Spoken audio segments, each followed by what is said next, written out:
నీ పెదవులతో మాట్లాడాలని పనిగట్టుకు వచ్చా, నీ పదములతో ఆటాడాలని పరిగెత్తుకు వచ్చా.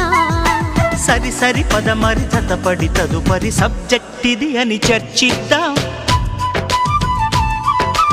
అర్జెంటుగా కథ కదిలిద్దాం.